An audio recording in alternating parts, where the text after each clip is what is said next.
નમસ્કાર દોસ્તો, ફરી વખત સ્વાગત કરું છું આપ સૌનું એકાગ્રતાની આ યુટ્યુબ ચેનલ ઉપર,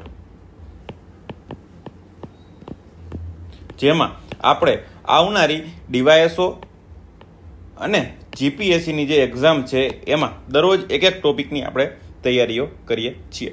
અને જે વિદ્યાર્થીઓ આજ પહેલી વખત જોતા હોય અથવા પહેલી વખત આ વિડીયો નિહાળતા હોય એ વિદ્યાર્થીઓ જે ભૂતકાળના વિડીયો છે એ જોવાનું પણ ભૂલશો નહીં. અને આજનો આપણો ટોપિક છે ભારતના નિયંત્રક અને મહાલેખા પરીક્ષક, જેને આપણે ઇંગ્લિશમાં દોસ્તો કહીએ છીએ કે કમ્પ્ટ્રોલર એન્ડ ઓડિટર જનરલ. તો કમ્પ્ટ્રોલર અને ઓડિટર જનરલ વિશે આપણે ભણવાનું છે, અને જરા પણ ટાઈમપાસ કર્યા વગર, કે જે આપણો શું છે એકાગ્રતા ચેનલનો એજન્ડા અને મોટો છે કે આપણે આપણા વિડીયોમાં બિલકુલ ટાઈમપાસ કરતા નથી, સીધું ભણવાની જ વાત ઉપર ફોકસ કરીએ છીએ. તો આવો શરૂઆત કરીએ. કમ્પ્ટ્રોલર અને auditor general of India article 148. Article 148 એનો મતલબ એવો થાય કે બંધારણમાં કમ્પ્ટ્રોલર અને ઓડિટર જનરલ માટેની જોગવાઈ છે. એનો મતલબ એવો થાય કે આ કેવી સંસ્થા છે? બંધારણીય સંસ્થા છે. કેવી સંસ્થા છે? બંધારણીય સંસ્થા. તો એની પૃષ્ઠભૂમિ જો જોઈએ તો કલમની બદલે અહીંયા આવશે આર્ટિકલ 148માં કેગની સ્વતંત્ર ઓફિસની જોગવાઈ છે.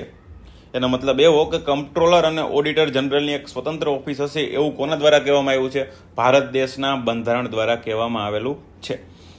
અને કેગ ભારતીય ઓડિટ અને એકાઉન્ટ્સ વિભાગના વડા છે. આખા ભારતીય ઓડિટ અને એકાઉન્ટ વિભાગના હેડ જો કોઈ હોય તો એ કોણ છે? કેગ છે, કમ્પ્ટ્રોલર અને ઓડિટર જનરલ. અચ્છા, કેગને જાહેર પર્સનું રક્ષક પણ કહેવામાં આવે છે.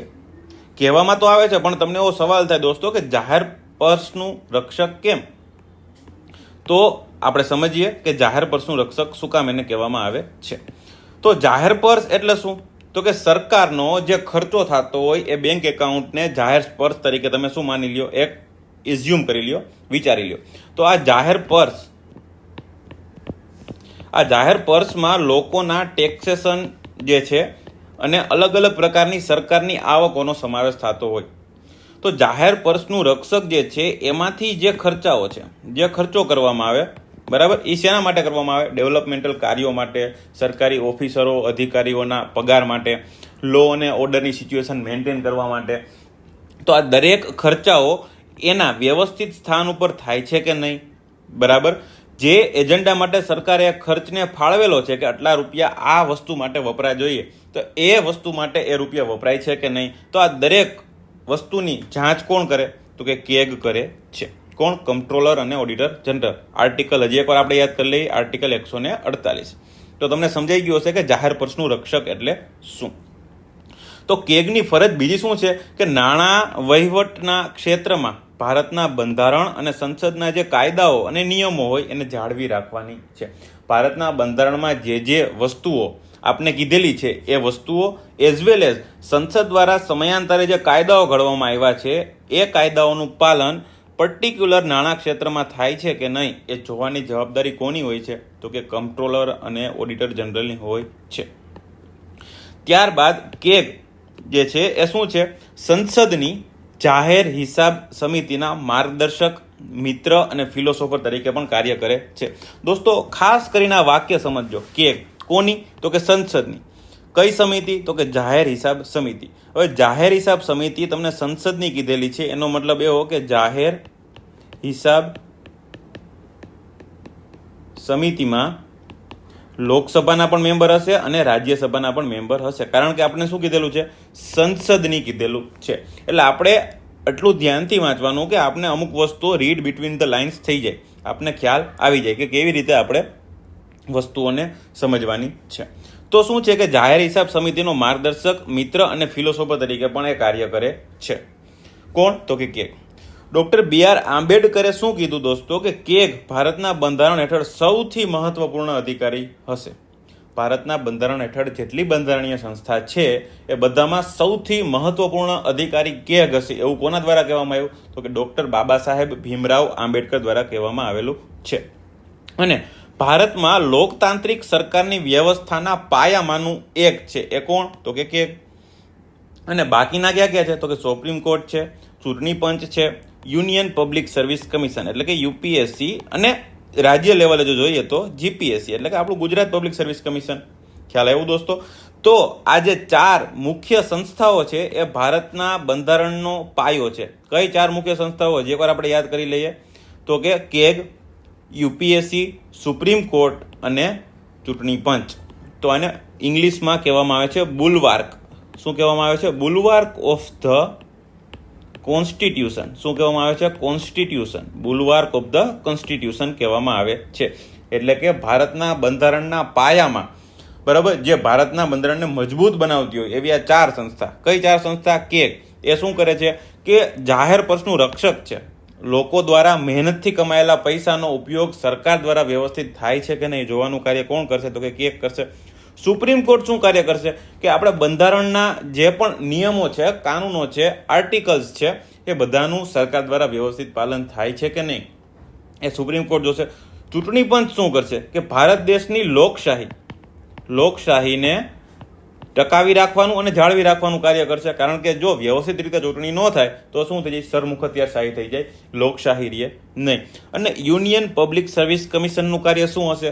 તો કે સિસ્ટમમાં એક ડેડિકેટેડ, હોશિયાર અને શાર્પ માઇન્ડને તમારે લઈ આવવાનું કાર્ય કરવાનું છે. જો એ કરપ્ટ થઈ જાય, આપણી બ્યુરોક્રેસી કરપ્ટ થઈ જાય તો શું થાય? દેશ આખો પડી ભાંગે, દેશની વ્યવસ્થાપક સિસ્ટમ આખી પડી ભાંગે છે.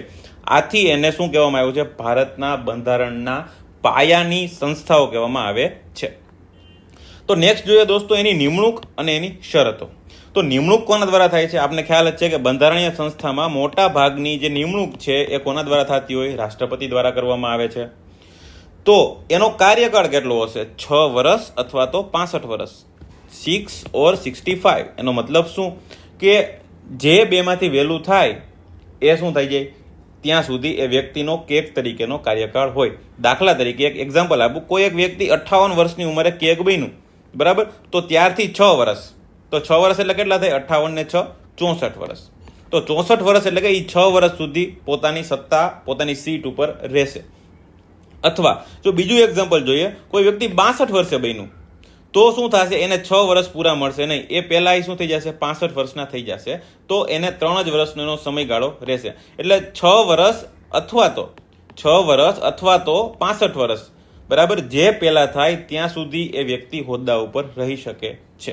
આ ઉપરાંત જો આપણે જોઈએ તો શું છે? કેગની નિમણૂક કોને કરે? રાષ્ટ્રપતિ કરે. અને કેગ જો રાજીનામું આપવા ઈચ્છે તો રાષ્ટ્રપતિને રાજીનામું આપે છે. કેગ કોને રાજીનામું આપે દોસ્તો? તો કે રાષ્ટ્રપતિને રાજીનામું આપે છે. અથવા દાખલા તરીકે કેગને હટાવવા હોય તો કઈ રીતે હટાવી શકાય? તો કે સુપ્રીમ કોર્ટના જે જજ હોય, સુપ્રીમ કોર્ટ, ઉચ્ચતમ ન્યાયાલય, એના જજ ને જે રીતે હટાવવામાં આવે એ જ રીતે કેગને હટાવવામાં આવે છે. કમ્પ્ટ્રોલર અને ઓડિટર જનરલને હટાવવામાં આવે છે. તો એને કઈ રીતે હટાવવામાં આવે છે? તો કે સ્પેશિયલ મેજોરિટીથી. એટલે શું? વિશેષ બહુમતી. વિશેષ બહુમતી કોની? તો કે લોકસભાની અને રાજ્યસભા. આ બંનેની વિશેષ બહુમતીથી જ્યારે એક ખરડો પસાર થાય કે આપણે કેગને હટાવવા છે અને એ બંને હાઉસમાં વિશેષ બહુમતીથી ખરડો પસાર થાય, એના ઉપર રાષ્ટ્રપતિની સાઇન થાય, પછી એને હટાવી શકાય છે. ત્યાં સુધી કેગને એના પદ ઉપરથી હટાવી શકાતા નથી. શું કામ આટલી જટિલ વ્યવસ્થા છે એને હટાવવા માટેની? આપણે આગળ ઉપર જોઈએ. ત્યાં સુધી તમે વિચારો કે શું કામ કેગને હટાવવા આટલા મુશ્કેલ છે. તો હવે એની પ્રતિજ્ઞા જોઈએ તો કે રાષ્ટ્રપતિ સમક્ષ પ્રતિજ્ઞા લે છે. કોણ? તો કે કેગ, કમ્પ્ટ્રોલર અને ઓડિટર જનરલ જે છે એ રાષ્ટ્રપતિ સમક્ષ પ્રતિજ્ઞા લે છે. અને પ્રતિજ્ઞામાં શું શું બોલે છે? ભારતના બંધારણ પ્રત્યે સાચી શ્રદ્ધા અને વફાદારી રાખવી. ભારતના બંધારણ પ્રત્યે સાચી શ્રદ્ધા અને વફાદારી રાખવી. કારણ કે જો પહેલી સ્લાઇડ તમને યાદ હોય તો આપણે એવું જોઈ ગયા એમાં કે શું કે બંધારણમાં જે પણ કાયદા અને કાનૂન લખેલા છે, એઝ વેલ એઝ સંસદ દ્વારા જે કાનૂન બનાવેલા છે, સ્પેશિયલી કયા વિભાગમાં? તો કે નાણાં વિભાગની અંદર. નાણાં વિભાગ એટલે ફાઇનાન્સ મિનિસ્ટ્રી નહીં, પણ જે પૈસા સાથે સંકળાયેલું છે, દેશના પૈસા સાથે સંકળાયેલું છે, એ સંદર્ભમાં હું વાત કરું છું કે એ ભારત દેશના બંધારણ પ્રત્યે સાચી શ્રદ્ધા અને વફાદારી રાખશે. બીજું જો જોઈએ તો છે ભારતની સાર્વભૌમત્વ અને અખંડિતતાને જાળવી રાખવાનું એ કાર્ય કરશે. કેવી રીતે જાળવશે? કે દોસ્તો જો પૈસાનો વ્યવસ્થિત ઉપયોગ ન થાય તો ભારત દેશની અખંડિતતા અને સાર્વભૌમત્વ બે ખતરામાં આવે છે. તમે લોકો માટે સારા કાર્યો ન કરો તો દેશમાં શું થઈ જાય? અંધાધૂંધી ફેલાઈ જાય. દેશમાં જો વિકાસના કાર્ય ન થાય તો દેશ વિકાસની બદલે અધોગતિ તરફ ચાલવા લાગે. ત્રીજો જે આપણે રાષ્ટ્રપતિ સમક્ષ આપણા કેગ જે છે એ પ્રતિજ્ઞા લે છે, તો એ ત્રીજી પ્રતિજ્ઞામાં શું સમાવેશ થાય છે? તો કે વ્યવસ્થિત અને વિશ્વાસુપણે અને તેની શ્રેષ્ઠ ક્ષમતા, જ્ઞાન અને ચુકાદાથી ડર કે તરફેણ કે સ્નેહ કે અનિચ્છા આ એક પણ પ્રકારની કોઈ પણ ભાવનાઓમાં વહ્યા વગર આ ભાઈ પોતાનું કાર્ય કરશે. અને ચોથું જો જોઈએ તો શું છે કે બંધારણ અને કાયદાને જાળવી રાખવા માટે કાર્ય કરશે. અગેન ભારતના બંધારણ પ્રત્યે સાચી શ્રદ્ધા રાખવાનું. બીજું શું છે? ભારતની એકતા, અખંડિતતા, સાર્વભૌમત્વને જાળવી રાખવાનું કાર્ય કરશે. કોઈ પણ પ્રકારના ભેદભાવ, તરફેણ, સ્નેહ કે અનિચ્છા વિના તેની ઓફિસની ફરજો સંપૂર્ણપણે અને સાચી નિષ્ઠાથી બજાવશે. અને ચોથા નંબરે બંધારણ અને કાયદાને જાળવી રાખવાનું એ કાર્ય કરશે. કોણ? તો કે કેગ. એનો આર્ટિકલ શું છે? આર્ટિકલ 148. તો ત્યાર પછી આપણે જોઈએ તો એની સ્વતંત્રતા છે. હવે સ્વતંત્રતા તમને થોડોક વિચિત્ર અને અનનીડેડ શબ્દ લાગશે કે આની જરૂરિયાત શું છે અહીંયા, કે કેગને શું સ્વતંત્રતા જોઈએ? તો કે દોસ્તો કેગ સ્વતંત્ર રીતે કાર્ય કરી શકે એ માટે તમારે એને અમુક સ્વતંત્રતા આપવી પડે. દાખલા તરીકે કેગને કોઈ ધમકી આપે, કોઈ દબામણી કરે કે કોઈ પ્રલોભનો આપે તો એમાં કેગ આવે નહીં. એના માટે એને અમુક સ્વતંત્રતાઓ આપવામાં આવી છે. કેવી સ્વતંત્રતા? તો જોઈએ સૌથી પહેલા કાર્યકાળની સુરક્ષા. રાષ્ટ્રપતિ દ્વારા એની નિમણૂક કરવામાં તો આવે છે, પરંતુ એનો કાર્યકાળ પૂરો થાય ત્યાં સુધી એને કોઈ હટાવી શકે નહીં. આપણે મંત્રીમંડળમાં જોયું હતું કે મંત્રીઓ જે છે એ રાષ્ટ્રપતિની ખુશી જ્યાં સુધી હોય ત્યાં સુધી જ શું કરે? એ ઓફિસમાં રહી શકે. રાષ્ટ્રપતિની ખુશી હોય ત્યાં સુધી, એટલે કે એને ઇંગ્લિશમાં કહેવામાં આવે pleasure of president. Pleasure of president.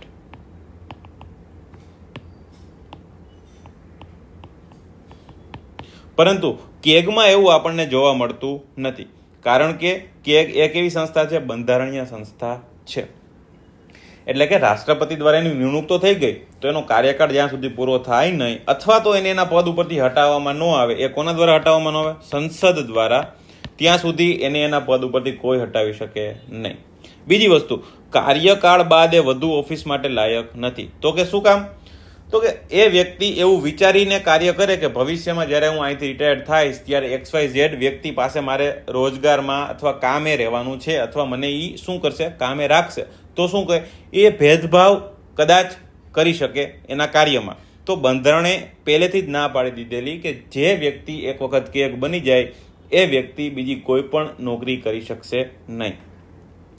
એના પછી સ્વતંત્રતા આપણે જોઈએ આગળ તો શું છે? પગાર અને અન્ય શરતો સંસદ દ્વારા નક્કી કરવામાં આવે છે, કોઈ વ્યક્તિ દ્વારા નહીં. બરાબર? સંસદમાં કાયદેસર એક કાનૂન પસાર થાય એના દ્વારા જ એના પગાર અને એની નોકરીની અન્ય શરતો જે છે એ નક્કી કરવામાં આવે છે. એના પછીની સ્વતંત્રતા જોઈએ દોસ્તો આપણે તો શું છે કે સુપ્રીમ કોર્ટના ન્યાયાધીશ સમાન તેને પગાર મળે છે, અને એની નિમણૂક એકવાર થઈ જાય પછી એના ગેરલાભમાં એના પગારને ઘટાડી શકાતો નથી. દાખલા તરીકે એની નિમણૂક થઈ ત્યારે એનો પગાર 1 લાખ રૂપિયા હોય. કોનો? આપણે કેગની વાત કરીએ છીએ. તો એની નિમણૂક થઈ ગયા પછી એ પગાર તમે 90,000 કરી શકો નહીં. બરાબર? એ પગાર તમે વધારી શકો, 1,10,000 કરી શકો. બરાબર? જેટલી વધારી કોઈ પણ રહેતું શકાય, પણ ઘટાડી શકાય નહીં. માત્ર ને માત્ર એક જ કેસમાં એમનો પગાર ઘટી શકે. એ ક્યારે? ફાઇનાન્શિયલ ઇમરજન્સી, એટલે કે નાણાં કટોકટીમાં. નાણાં કટોકટીમાં તો રાષ્ટ્રપતિનો પગાર પણ ઘટી જાય, એટલે એ તો ઓલ ટુગેધર એક અલગ જ કેસ થઈ ગયો દોસ્તો. પણ સામાન્ય સંજોગોમાં એનો પગાર ઘટી શકે નહીં. ત્યારબાદ જો એની સ્વતંત્રતા જોઈએ આપણે તો શું તમને જોવા મળશે કે રાષ્ટ્રપતિ સાથે પરામર્શ કર્યા પછી ભારતીય ઓડિટ અને એકાઉન્ટ સર્વિસના વ્યક્તિઓની સેવાની શરતો નક્કી કરે છે. રાષ્ટ્રપતિ કેગ સાથે ચર્ચા કરે, બરાબર, કે આપણે જે ભારતીય ઓડિટ અને એકાઉન્ટ સર્વિસ છે એની સેવાઓ અને શરતોમાં કાંઈ ફેરફાર કરવો છે અથવા નવી સર્વિસીસ બનાવી છે તો એમાં શું શું આપણે પ્રાવધાનો રાખીશું. તો એ કેગ જોડે ચર્ચા કરે છે, કારણ કે કેગ શું છે? એના હેડ છે. અને એનો જે ખર્ચ છે, એનો જે પગાર છે એ ક્યાંથી આવે છે? ભારતની સંચિત નિધિ, બરાબર, એને કોન્સોલિડેટેડ ફંડ ઓફ ઇન્ડિયા કહેવામાં આવે છે. તો એમાંથી એનો પગાર થાય છે. તો આ થઈ એની સ્વતંત્રતા. તો જો ત્યારબાદ આપણે જોઈએ તો એની ફરજો અને શક્તિમાં કોનો સમાવેશ થાય છે, તો એ પણ જોઈએ. પણ એ પહેલા આર્ટિકલ 149 એવું કહે છે કે કેગની ફરજો અને સત્તાઓમાં શેનો સમાવેશ થશે. આ વસ્તુઓ લખેલી છે આર્ટિકલ 149માં. બીજું, ફરજો કોના દ્વારા બનાવેલા કાયદા દ્વારા નિર્ધારિત કરવામાં આવે છે, તો કે સંસદ દ્વારા બનાવેલા કાયદામાં એની જે સત્તાઓ છે અથવા તો એની જે ફરજો છે એ નિયંત્રિત હોય છે. એટલે સંસદ દ્વારા કેગની કઈ વસ્તુ નક્કી થાય છે અત્યાર સુધી આપણે જોઈએ. એક તો એનો પગાર, બરાબર, એ નક્કી કોના દ્વારા થશે, સંસદ દ્વારા. બીજું, એની સત્તાઓ અને કાર્યો,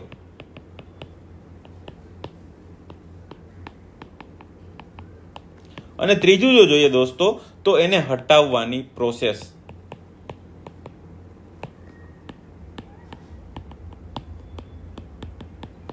એને હટાવવાની સત્તા પણ કોની પાસે છે, સંસદ પાસે છે.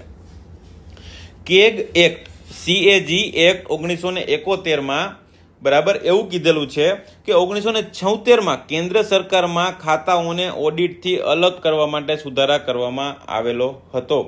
કેગ એક્ટ 1971 આ નામ છે. આ એક્ટની અંદર 1976માં સુધારો કરવામાં આવેલો હતો, બરાબર. ત્યારબાદ જો આપણે જોઈએ તો કેગ કયા ખાતાઓનું ઓડિટ કરે દોસ્તો, તો કે ભારતનું એકીકૃત ભંડોળ, એટલે કે જે આપણે જોઈએ છીએ કોન્સોલિડેટેડ ફંડ ઓફ ઇન્ડિયા, એને એકીકૃત ભંડોળ અથવા સંચિત નિધિ કહેવામાં આવે છે. સંચિત નિધિ કહેવામાં આવે છે. તો જેવી રીતે દેશનું એકીકૃત ભંડોળ હોય એવી રીતે દરેક રાજ્યનું પણ એકીકૃત ભંડોળ હોય. Consolidated fund of state, CFS, consolidated fund of state, એટલે કે રાજ્યના એકીકૃત ભંડોળની પણ એ શું કરે છે, ઓડિટ કરે છે. તો જેવી રીતે કેન્દ્રનું હોય, રાજ્યનું હોય, તો એવી રીતે શું હોય, કેન્દ્ર શાસિત પ્રદેશોનું પણ હોય. શું, એકત્રિત ભંડોળ. તો આ ત્રણેયની જે નિધિઓ છે, સંચિત નિધિઓ, એનું ઓડિટ કોણ કરી શકે છે, તો કે ભારતના કેગ કરી શકે છે. ઓડિટ એટલે શું, કે સરકારે ખર્ચો કર્યો છે તો જે બજેટમાં ફાળવેલો ખર્ચો હતો, દાખલા તરીકે 1 લાખ કરોડ રૂપિયાના આપણે રોડ બનાવવાના છે, એક્ઝામ્પલના તौर ઉપર તમે લઈ લો, તો 1 લાખ કરોડના રોડ બન્યા છે કે નહીં દેશ આખામાં, તો એ જોવાનું કાર્ય કોણ કરશે, તો કે કેગ કરે છે. ત્યારબાદ દરેક રાજ્યનું આકસ્મિક ભંડોળ, દરેક રાજ્યનું આકસ્મિક ભંડોળ એટલે કે શું, કન્ટિન્જન્સી ફંડ, એ ભારતનું પણ આકસ્મિક ભંડોળ હોય એનું પણ કરી શકે છે. અને રાજ્યનું જે આકસ્મિક ભંડોળ, કન્ટિન્જન્સી એટલે શું, કે કોઈ પણ દેશમાં અચાનક એક શું આવી ગઈ, કુદરતી હોનારત આવી ગઈ, પૂર આવ્યું કે ભૂકંપ આવ્યો, તો અચાનક એક ફંડ હોય. દાખલા તરીકે તમારા ઘરે કેમ તમે નાના હતા ત્યારે એક ગલ્લો રાખતા હતા સાહેબ, કે તમારે કોઈ વસ્તુ લેવી હોય ત્યારે એ ગલ્લાને તોડી અને એમાંથી પૈસા જે ભેગા કરેલા હોય એનો ઉપયોગ કરી અને તમે એ વસ્તુ લઈ લેતા. પરંતુ અહીંયા એક એવું સેપરેટ ફંડ રાખવામાં આવે છે, અલગ પ્રકારથી એક ભંડોળ રાખવામાં આવે છે. તો એમાં કેવું હોય, અમુક રૂપિયા હોય અને કોઈ પણ એક હોનારત થાય, કુદરતી આપત્તિ આવે કે માનવ સર્જિત આપત્તિ આવે, તો એ આપત્તિને પહોંચી વળવા માટે તાત્કાલિક ધોરણે જે રૂપિયા જોઈતા હોય દોસ્તો, એ ક્યાંથી કાઢવામાં આવે, તો કે આકસ્મિક ભંડોળમાંથી કાઢવામાં આવે છે. ત્યારબાદ દરેક રાજ્યનું જાહેર ખાતું એટલે કે પબ્લિક એકાઉન્ટ એને કહેવામાં આવે છે. પબ્લિક એકાઉન્ટનું પણ એ ઓડિટ કરી શકે છે. રાજ્ય અને કેન્દ્ર સરકારોની પેટા કંપની ખાતાઓનું ઓડિટ કરે છે. એનો મતલબ એવો થાય કે અમુક કંપની કેવી હોય, એની માલિકી કોની હોય, તો કે સરકારની હોય. તો સરકારની માલિકીની જે કંપની હોય એ રાજ્ય સરકાર પણ હોઈ શકે અને કેન્દ્ર સરકાર પણ હોઈ શકે. કોઈ પણ સરકાર હોય એની માલિકીની જે કંપની હોય અથવા પેટા કંપની હોય તો એનું ઓડિટ પણ એ કરી શકે છે. અને રાજ્ય અને કેન્દ્ર સરકારની રસીદો અને ખર્ચનું ઓડિટ કરે છે. કોણ, તો કેગ દ્વારા આટલી વસ્તુઓનું ઓડિટ કરવામાં આવે છે. એ આપણને ભૂલાવવું જોઈએ નહીં. ઓડિટ અને રસીદોનો ખર્ચ. કેન્દ્ર અને રાજ્યની આવક દ્વારા ભંડોળ પૂરું પાડવામાં આવેલ સંસ્થાઓ, એટલે કે શું, કે જે સંસ્થાઓને કેન્દ્ર અથવા રાજ્ય દ્વારા ભંડોળ એટલે કે પૈસા આપવામાં આવતા હોય એ સંસ્થાનું પણ એ ઓડિટ કરી શકે છે. ત્યારબાદ આપણે જોયું સરકારી કંપનીઓનું પણ એ ઓડિટ કરશે. ત્યારબાદ કાયદા દ્વારા જરૂરી અન્ય કોર્પોરેશન અને સંસ્થાઓ, દાખલા તરીકે કોઈ એક કાયદો પસાર થયો સંસદમાં, તો એ સંસદના કાયદામાં લખેલું હોય કે આ સંસ્થા સરકાર હસ્તક છે અથવા આ સંસ્થાને સરકાર દ્વારા પૈસા આપવામાં આવે છે, તો એ સંસ્થાનું પણ એ ઓડિટ કરી શકે છે. રાષ્ટ્રપતિને તે ફોર્મની પ્રિસ્ક્રિપ્શન માટે સલાહ આપે છે, જેમાં કેન્દ્ર અને રાજ્યના ખાતાઓ રાખવામાં આવશે. ત્યારબાદ જોઈએ તો રાષ્ટ્રપતિને ઓડિટ અને અહેવાલો સબમિટ કરે છે, જે રાષ્ટ્રપતિ દ્વારા સંસદના બંને ગૃહો સમક્ષ મૂકવામાં આવશે. તો કેગ શું કરે દોસ્તો? આ કેગ છે એ કોને એક યરલી રિપોર્ટ આપે, અથવા એને શું કહેવામાં આવે છે? વાર્ષિક અહેવાલ. એ વાર્ષિક અહેવાલ કોને સબમિટ કરે? તો કે રાષ્ટ્રપતિને સબમિટ કરે છે. રાષ્ટ્રપતિ સંસદના બંને હાઉસ એટલે કે લોકસભા અને રાજ્યસભા સમક્ષ એ મૂકે છે, એ રજૂ કરે છે. અને રાજ્યના રાજ્યપાલને અહેવાલો સબમિટ કરે છે. આની સાથે સાથે શું કરે? દાખલા તરીકે જેમ આપણે આની પહેલાની સ્લાઇડમાં જોયું એમ કેગ શું કરે? રાજ્યની સંચિત નિધિનું પણ શું કરી શકે છે? ઓડિટ કરી શકે છે. તો એનો જે વાર્ષિક અહેવાલ હોય એ કેગ કોને આપશે? તો કે ગવર્નરને આપશે. અને ગવર્નર જે હોય એ શું કરશે? વિધાનસભા સમક્ષ એ જે છે રિપોર્ટ એ મૂકશે. કોઈ પણ કર અથવા ડ્યુટીની ચોખ્ખી આવકની ખાતરી કરે છે અને એને પ્રમાણિત કરે છે. કોણ? તો કે કોઈ પણ નવા કર હોય અથવા ડ્યુટી હોય એની ચોખ્ખી આવક કેટલી થશે સરકારની એ પણ ખાતરી કરે છે, અને એ આવક થઈ કે નહીં જેટલી આપણે વિચારેલી હતી એ પ્રમાણિત કોણ કરે છે? કેગ કરે છે. આ સિવાય તે રાજ્ય સરકારના હિસાબોનું સંચાલન અને જાળવણી કરે છે. રાજ્ય સરકારના હિસાબોનું સંચાલન તથા જાળવણી કરે છે. અને તે નીચેના ઓડિટ અહેવાલો સબમિટ કરે છે. ક્યાં? વિનિયોગ પર ઓડિટ અહેવાલ, નાણાં ઉપર ઓડિટ અહેવાલ અને જાહેર ઉપક્રમો ઉપર ઓડિટ અહેવાલ. આ 3 પ્રકારના ઓડિટ અહેવાલો એ ગવર્નર અથવા રાષ્ટ્રપતિને શું કરે છે? સબમિટ કરે છે. કેગની ભૂમિકા શું હોય દોસ્તો? કેગ એકચ્યુઅલી કાર્ય શું કરે? તો કે નાણાકીય વહીવટના ક્ષેત્રમાં એક્ઝિક્યુટિવની જવાબદારી. એનો મતલબ શું થાય દોસ્તો? કે નાણાકીય વહીવટના ક્ષેત્રમાં એક્ઝિક્યુટિવ, હવે તમને ખબર છે લેજિસ્લેચર, એક્ઝિક્યુટિવ અને જ્યુડિશિયરી, આપણે 3 અંગો છે. એનો મતલબ શું? ધારાસભા, આ કારોબારી અને ન્યાયતંત્ર. હવે આપણે શું કરીએ છીએ કે કેગની ભૂમિકા સમજીએ છીએ, અને એમાં એવું લખેલું છે કે નાણાકીય વહીવટના ક્ષેત્રમાં એક્ઝિક્યુટિવની જવાબદારી. એક્ઝિક્યુટિવ એટલે શું? કારોબારી. અને કારોબારી શું કામ કરે? કે ધારાસભા દ્વારા બનાવેલા નિયમોનું પાલન કરાવવાનું કાર્ય કરે છે. તો નિયમો કોણ બનાવશે? તો કે સંસદ. કેમ સંસદ બનાવશે? કારણ કે આપણો દેશ લોકશાહી છે, અને લોકશાહી દેશમાં લોકો દ્વારા ચૂંટેલા પ્રતિનિધિઓ હોય એ શું કરે? નિયમ બનાવે છે. તો કેગ ઈ શું કરે? એ નિયમનું પાલન કરાવવાનું કાર્ય કરે છે. કયા ક્ષેત્રમાં? નાણાકીય વહીવટના ક્ષેત્રમાં. બીજું શું છે કે કેગ એ સંસદનું એજન્ટ છે અને સંસદ વતી ઓડિટ કરે છે. સંસદ વતી ઓડિટ કરે અને માત્ર ને માત્ર સંસદને જ જવાબદાર છે. ખાસ ભૂલાય નહીં દોસ્તો, યાદ રાખજો કેગ કોનું એજન્ટ છે. તમને કદાચ MCQમાં પૂછી શકે તો એમાં રાષ્ટ્રપતિ પણ ઓપ્શન હોય તો રાષ્ટ્રપતિ આવશે નહીં. કેગ કોનું એજન્ટ છે? તો કે સંસદનું એજન્ટ છે. ભલે એની નિમણૂક રાષ્ટ્રપતિ દ્વારા થાય, પણ એજન્ટ કોનું? સંસદનું. કેગ પાસે રસીદો, સ્ટોર્સ અને સ્ટોકના ઓડિટ કરતા ખર્ચના ઓડિટના સંદર્ભમાં વધુ સત્તા છે. કેવી રીતે સમજાવું? કેગ એ વિતરિત નાણાંની કાયદેસરતાની ખાતરી કરવી પડશે.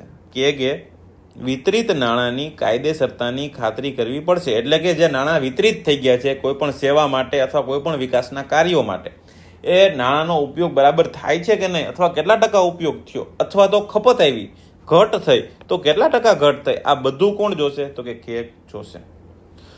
કેગની એક લિમિટેશન શું છે દોસ્તો?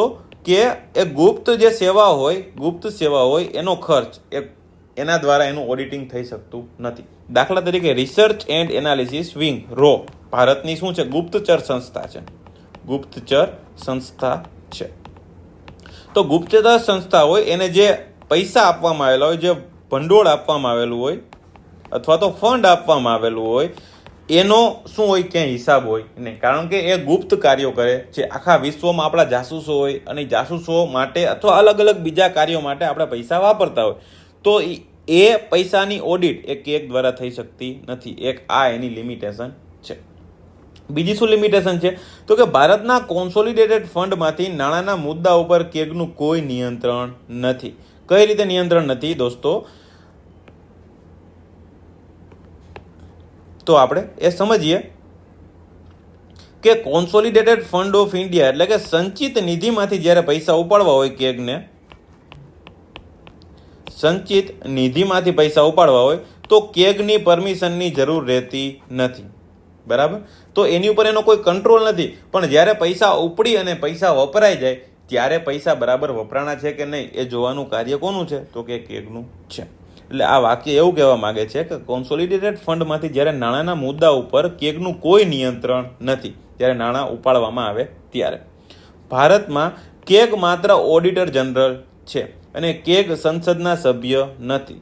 પરંતુ બ્રિટનમાં શું છે, આખા કેગનું ફૂલ ફોર્મ થાય છે કમ્પ્ટ્રોલર અને ઓડિટર જનરલ. તો ભારતમાં કેમ કેગ માત્ર ઓડિટર જનરલ છે? કારણ કે કમ્પ્ટ્રોલર જે હોય એની પરમિશન જોઈ, ક્યારે જોઈ તો કે સંચિત નિધિમાંથી પૈસા ઉઠાવવા હોય તો.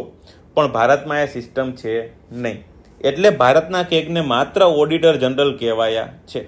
પણ તો ખરેખર કેગ કયા દેશમાં છે તો કે બ્રિટન દેશમાં તમને જોવા મળે છે.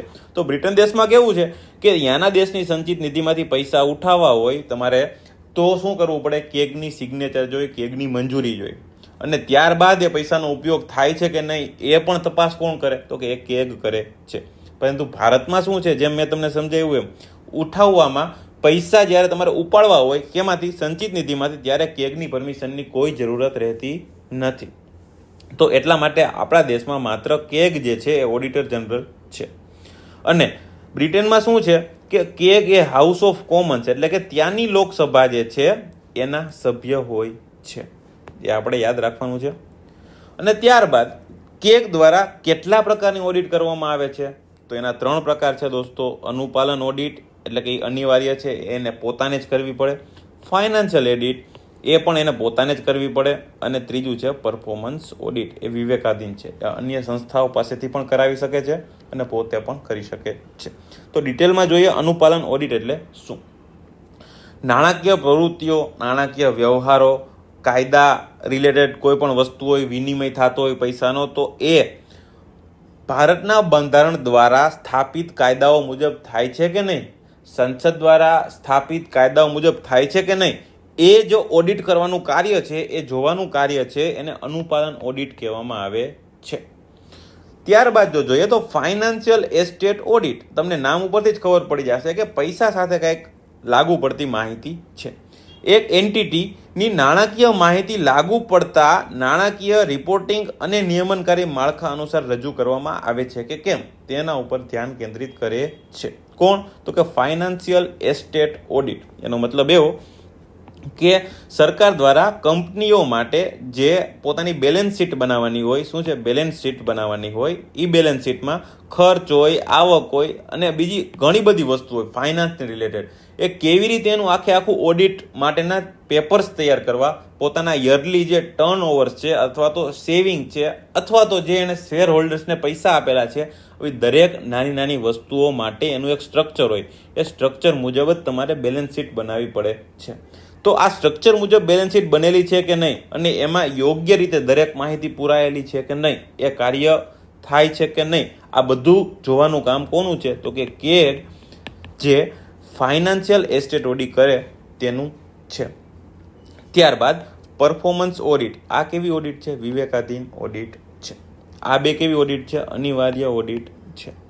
સંસ્થાઓ અર્થતંત્ર, કાર્યક્ષમતા અને અસરકારકતાના સિદ્ધાંતો અનુસાર કામગીરી કરી રહી છે કે કેમ અને તેમાં સુધારા માટે અવકાશ છે કે નહીં, આ દરેક વસ્તુ જોવાનું કાર્ય કોનું છે તો કે કેગનું છે. અને કેગ આના ઉપર ધ્યાન કેન્દ્રિત કરે છે.